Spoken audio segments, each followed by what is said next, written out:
行品保协会伫昨昏有发布第4季合理的团费，较热门的国外旅游的地点日本团的费用，甲去年同期比有减5%至10%。因若去韩国佚佗，韩国团的费用是要降。协会是提醒乡亲，在报名进前合约的内容一定要看好详细，看好斟酌。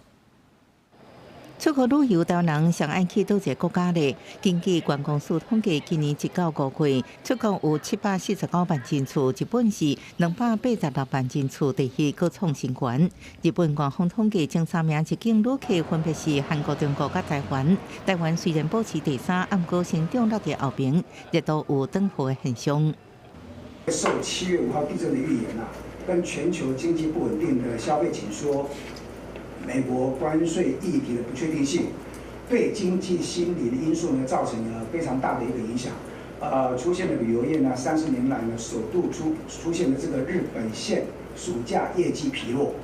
航空公司呢因为载客率不理想，也纷纷下调了票价。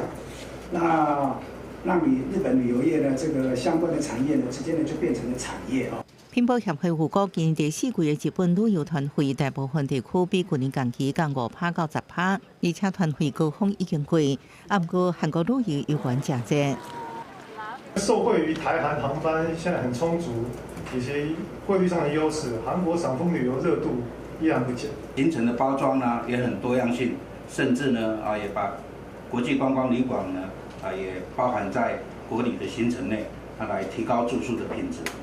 那近年呢，有一个现象就是高山健行旅游呢逐渐的兴起，但是呢，一般民众呢如果没有经验呢，贸然前往高山呢，时常呢就有一些危险的新闻呢上报。